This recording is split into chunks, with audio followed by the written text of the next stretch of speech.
Hello there, right here we have a brand new snapshot. This is the newest 1.16 Nether update snapshot, which is 20W11A. With it comes a brand new enchantments, new blocks, which you can see in the background, and new uses for your hose, as well as a lot of bug fixes, including some major ones to do with redstone changes.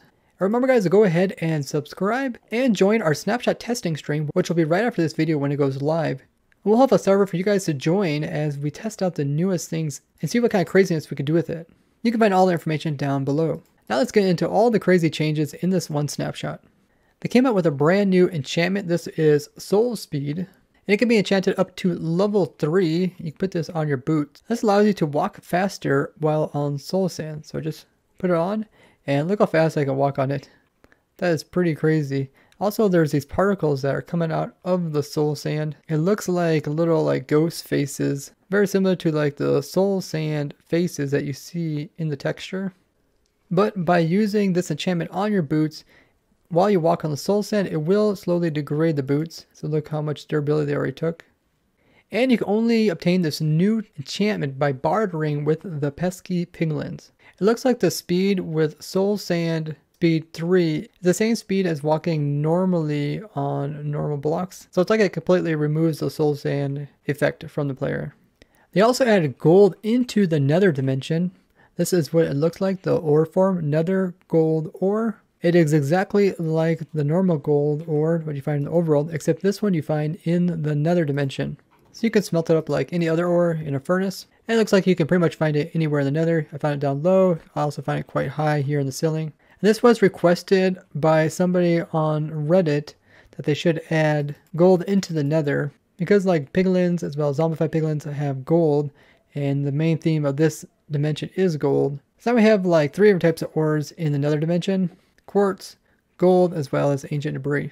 There's a brand new block in the game, and this is something that generates in the warped forest. These are twisted vines. They grow out of the ground going upwards.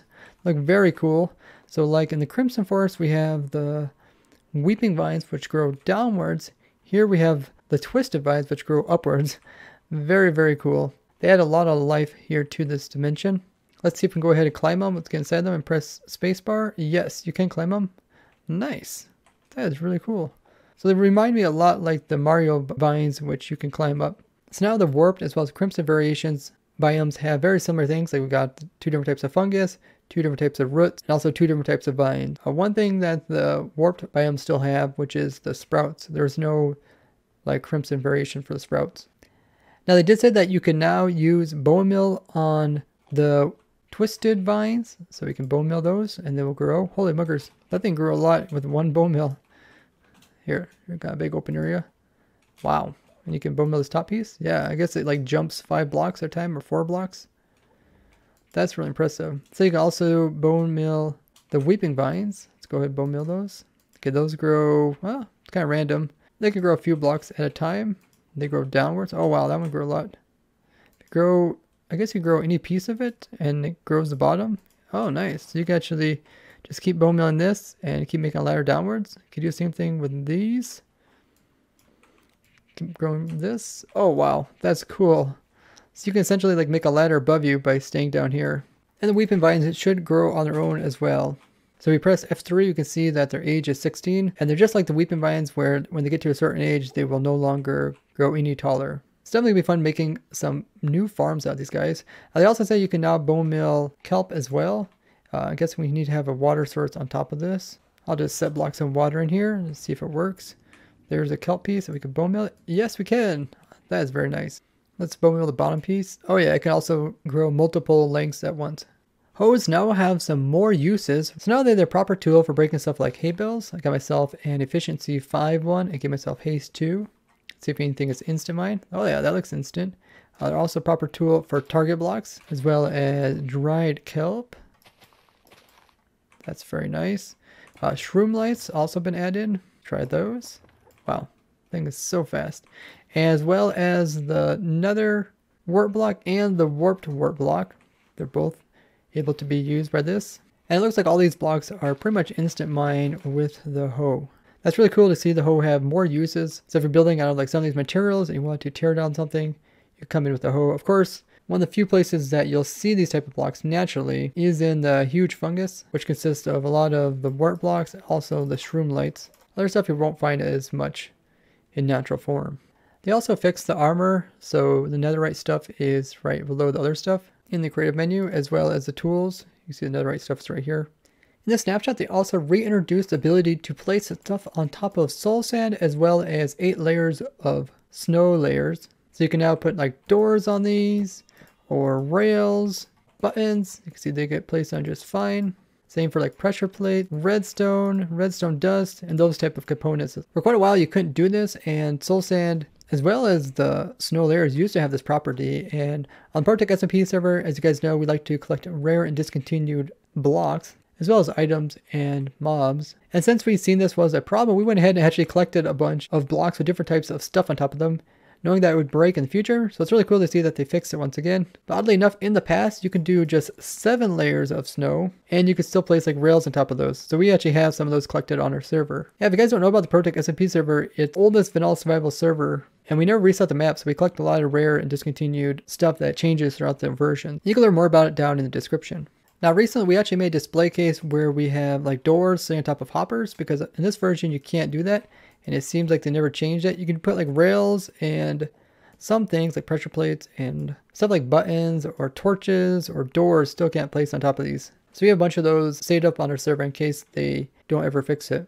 They also changed it so that soul sand that has a minecart on top of it won't actually slow down the minecart. Now with the changes that they did to soul sand as well as snow layers throughout the versions, some versions mobs can't spawn on this, and in other versions they can. Same thing about snow layers. As far as I know, up to date mobs can spawn on soul sand but are unable to spawn on 8 layers of snow, but we'll be testing that during our snapshot testing stream. They also fixed a bug so that you can now use flame projectiles to light both campfires, there's a campfire, as well as TNT.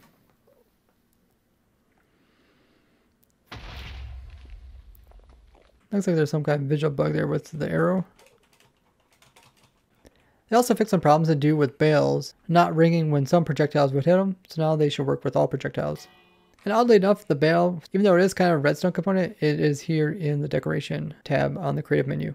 They also fixed it so the projectiles that come from a gas as well as withers will not flicker like they used to, and won't go invisible like they sometimes do. If you guys ever seen the collection that we have on the ProtoTech SMP server, we have quite a few gas fireballs as well as wither skulls, which we got stuck, but they keep flickering and going invisible, so hopefully this will make it so in the future we can showcase them more easily. There was a problem to do with super flat worlds not saving the generation as actually being flat. They fixed a bug where zombies were being converted over into drowns, even if they had no AI tag. You're now once again able to summon in fireballs, and they won't need to have all those special properties just to be summoned in. If you guys didn't know, you can go ahead and push these by clicking on them, and then they'll go out and destroy stuff. Let's see if we can do the same thing with wither skulls. Oh yeah, you can. Nice. Very old bug. So glad that they fixed that. There was a recent problem with comparators not reading containers if there was a block between them. You can see this has now been fixed. Fossils as being a structure that can be located. So if we do locate, then we do nether fossil, it'll actually locate the nearest nether fossil. If we can click that and then teleport there, it's right here. Oh, there you can see part of it. Yeah, they can be inside of walls and stuff. There's a problem to do with the piglins that had crossbows. When they're trying to attack something, they wouldn't always get very close and actually attack it. This is something that they have addressed. They fixed a crash which would occur if players would try to summon in a hoglin with special attributes. They fixed a bug where you can teleport really high up in the world and crash your Minecraft server. They fixed a problem with piglins not looking at their targets when they're trying to kill them, as well as hoglins. If a piglin would have a bow, it would not really attack the enemy that it's trying to go after, instead of just kind of follow it. And they went ahead and fixed this problem. If you would happen to have mob griefing turned on, the piglins would infinitely drop gold, and they went ahead and actually fixed this. If a piglin would happen to pick up some gold armor, and then they would be converted, they will now keep the armor that they had on them. So anything that they pick up of yours that's also gold, they will also keep on them. And if they pick up something, they will also have persistence required, so they won't be able to despawn. There was a problem to do with some Z fighting occurring with a bamboo inside of a flower pot, and they went ahead and removed that. Now hoglins were afraid of warped fungus, but they weren't afraid of warped fungus in the pot, and they went ahead and changed this. They also added a sound for climbing the weeping vines. They also changed weeping obsidian, so it's no longer be able to be moved with pistons. This is something I predicted would occur, and that's why I didn't use weeping obsidian in the different areas where I was using the netherite blocks or the ancient debris blocks. And that was very similar to obsidian. They also made it so that if any piglin would happen to pick up gold and would be killed while holding that gold, they will also drop it. That way you can actually get it back, but you won't be able to like duplicate their bartering system like we showed in the past. They also fixed it so that crying obsidian can only be collected as a block item if you use a pick like diamond or higher. And they also fixed it so that crying obsidian can no longer be destroyed by the ender dragon like I showed in my previous video. They also changed it so that baby hoglings will also drop XPs as well as loot. This is one of the few circumstances where a mob that could grow up can still drop loot as well as XPs. Baby piglins pretty much can pick up any item, but they were picking up soul torches, which didn't make a lot of sense since they're supposed to be afraid of soul fire, soul torch, as well as solar lanterns. So they now change it so babies will no longer pick them up. They also fixed a problem if piglins would happen to pick up gold ingots and then get converted over into the zombified piglins. They would not be dropping their gold, or they would not be giving you any item. So they now fix it so you at least get the item or you get the gold. They also fixed a couple of death messages, including falling off a trapdoor as well as falling off a scaffolding. Now those names will actually come up when you fall off that type of block. There was a bug that came out recently where you couldn't actually modify names in the anvil, and now it works once again. They fixed that problem that I showed to do with fire. When you break it, it would produce particles and have like a breaking block animation. They also added a noise to do with when using the smithing table. There was a recent problem to do with tridents when thrown would disappear when hitting a mob or entity. And they went ahead and fixed that. There's also a problem that ender pearls weren't working with gateway portals, which just recently came up, and they went ahead and fixed that bug as well. They also added so it's possible to make a piglin left-handed by using the summoning command. A snapshot that was packed full of a lot of different changes. Now they did say they're going to do major changes to the redstone aspect of the game. They came out saying that they want to really synchronize the mechanics of Redstone between the Bedrock Edition as well as the Java Edition. If you guys watch my channel, you guys are probably well aware of all the craziness that is in the Java Redstone and weird quirks and stuff. And they did say that they're going to try to streamline this so that anybody who's new to Redstone doesn't get confused by these weird mechanics. Now overall, I think this is going to be probably the best thing for the game, because I know currently there's a lot of people that are really scared of Redstone. They don't understand all the weirdness to it. And this will allow pretty much anybody to be able to do Redstone and understand what's going on. And that's what my whole YouTube channel is about, is trying to explain the weirdness of Minecraft in an easy to understand way. Now this does also mean that we're going to probably lose some very well used mechanics. Maybe we'll lose quasi connectivity in pistons, but we'll probably get it back in a special type of piston or something similar. This way it's easy to understand what's going on with a piston, and by having a separate block, which will make it easier to understand what's going on with that other block. Overall, this is going to be a major change to Redstone, and there's so many different cases in which cool mechanics that have to do with Redstone get used every day. But by making it consistent, overall, it's going to be a lot more fun for people to kind of diagnose Redstone and fix any problems that they're having. Now, what we don't want to see, obviously,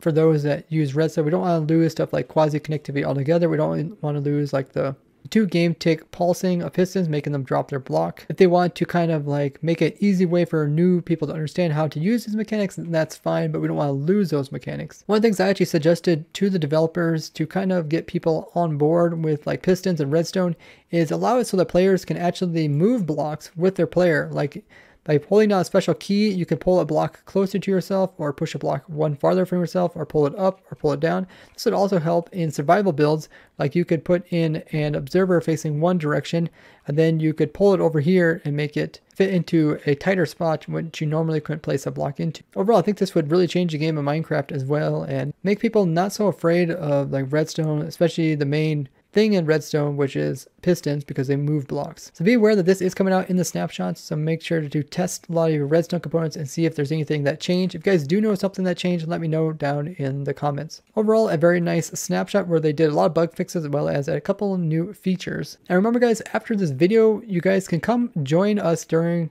our testing of the snapshot. Hop onto our server here, mess around with the new mechanics. You can find all the information about the server on my Twitch channel, or by joining our Discord. I'd like to thank you guys for watching, and I'll see you guys in the next one. Bye-bye.